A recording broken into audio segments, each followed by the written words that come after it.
सचिन तेंदुलकर के पुत्र अर्जुन तेंदुलकर, जिन्होंने हाल में ही आईपीएल में डेब्यू किया है। और क्योंकि अर्जुन तेंदुलकर सचिन तेंदुलकर के पुत्र हैं, इसलिए हर क्रिकेट प्रेमी को उनसे अपेक्षा है। हर क्रिकेट प्रेमी के मन में सवाल है कि क्या अर्जुन तेंदुलकर भी सचिन तेंदुलकर की तरह क्रिकेट की दुनिया में बड़े बड़े रिकॉर्ड कायम कर पाएंगे?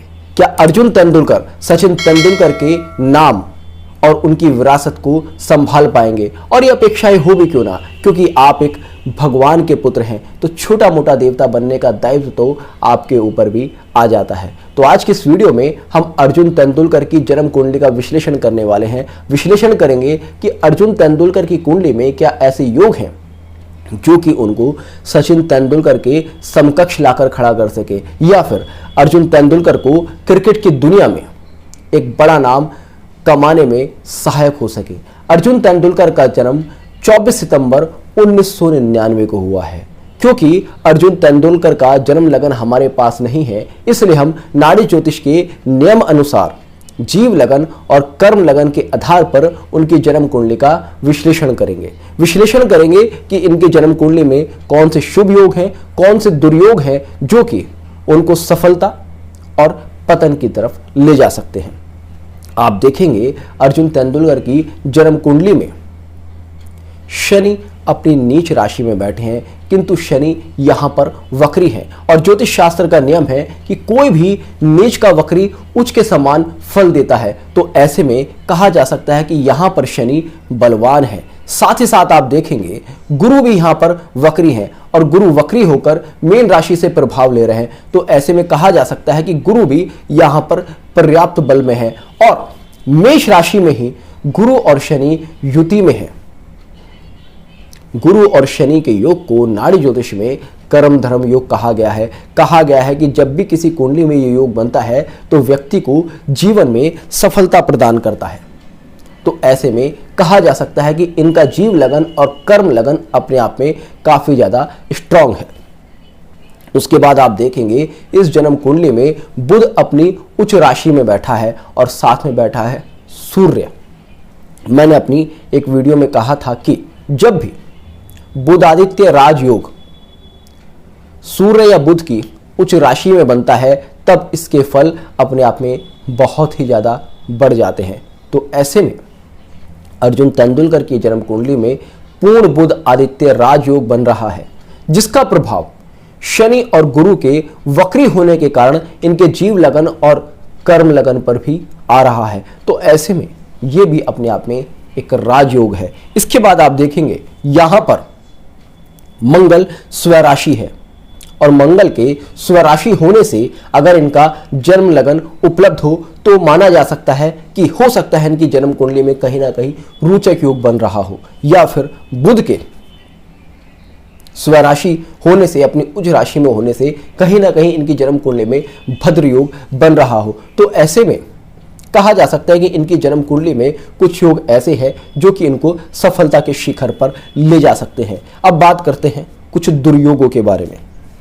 आप देखेंगे इनकी जन्म कुंडली में शुक्र कर्क राशि में बैठा है और राहु के साथ में बैठा है। तो शुक्र की यह स्थिति बहुत ही ज्यादा कमजोर है।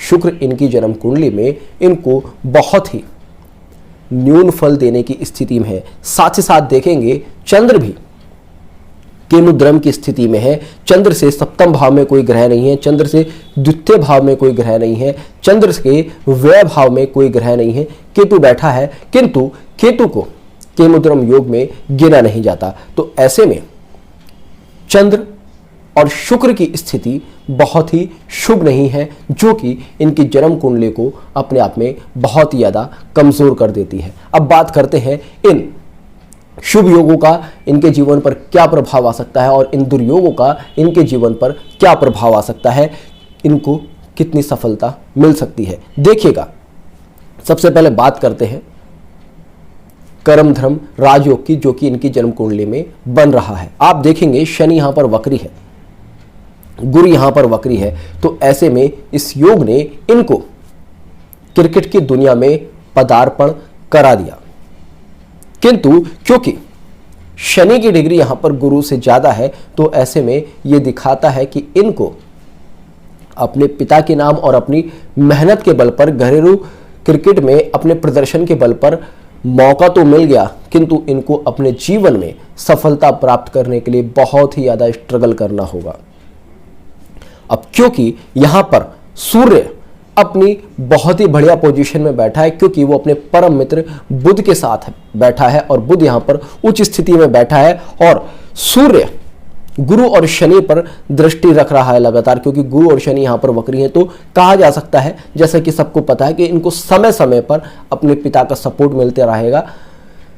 इनके पिता इनके प्रोफेशन में, इनके काम में हमेशा सहयोगी बनकर रहेंगे। किंतु यहां पर चंद्र क्योंकि केमुद्रम स्थिति में है, तो ऐसे में दिखाता है कि इस जातक के पास मानसिक बल या साहस पर्याप्त स्थिति में नहीं है। हालांकि गुरु और शनि वक्री होकर चंद्र को बल देने की कोशिश करते हैं, किंतु यह बल इतना पर्याप्त नहीं दिखता कि इनको पूर्ण रूप से मानसिक सुदृढ़ता प्रदान कर सके कि अगर ये किसी बहुत ही असहज स्थिति में पड़ जाए या फिर मैदान पर ऐसी स्थिति आ जाए कि करो या मरो की स्थिति है, तब वहां पर ये बहुत ही बैलेंस वे में चीजों को हैंडल कर सके। उसके बाद शुक्र की ये स्थिति जो कि इनकी जन्म कुंडली में बन रही है, वो यहां पर इनको धन का नाश होते हुए दिखाती है। मैंने पहले भी कई जन्म कुंडलियों में विश्लेषण किया है कि शुक्र अगर इस स्थिति में, जिस स्थिति में यहां पर है,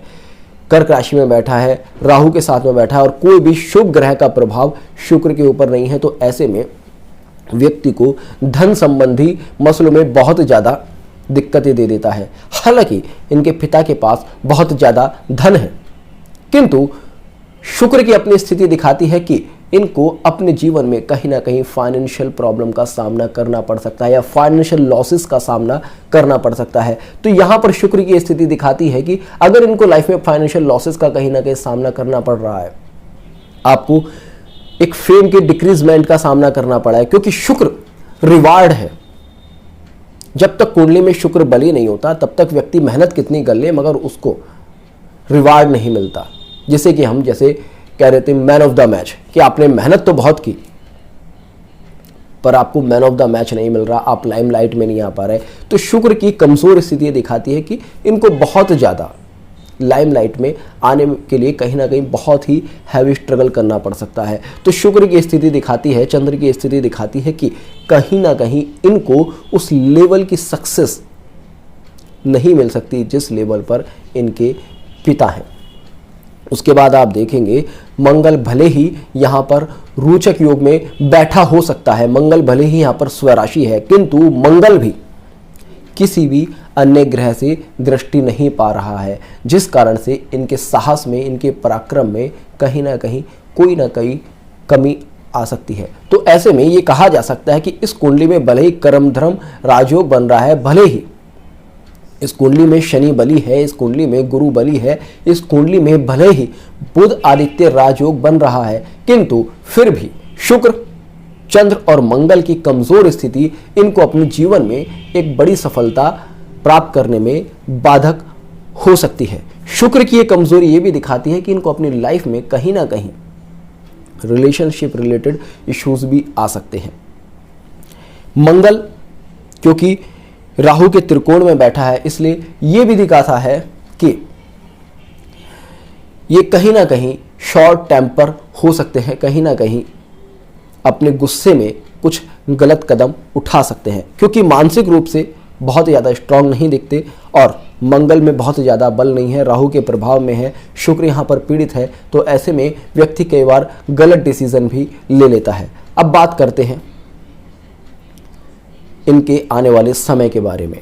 देखिएगा, वर्तमान में अगर देखें तो गुरु मेष राशि में गोचर कर रहे हैं, तो वर्ष 2023 और वर्ष 2024 इनके लिए निर्णायक सिद्ध होंगे, क्योंकि इनकी जन्म कुंडली में दो शुभ योग बनते हैं जो कि कर्म धर्म राजयोग है और बुध आदित्य राजयोग है, और दोनों ही बहुत अच्छी स्थिति में बनते हैं। और इस समय गुरु का गोचर इनके कर्म धर्म राजयोग पर यह इंडिकेट करता है कि इनको अगले 2 साल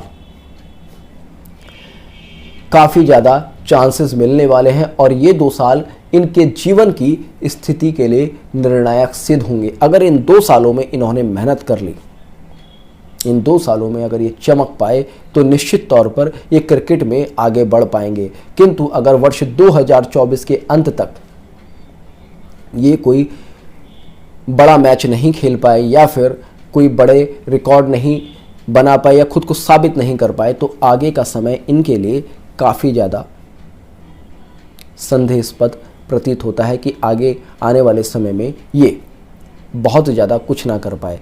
किंतु फिर भी मैं देख पा रहा हूँ कि अगले 5 साल इनके लिए निर्णायक सिद्ध होने वाले। अगले 5 साल में ये किसी ना किसी तरह से क्रिकेट खेलेंगे।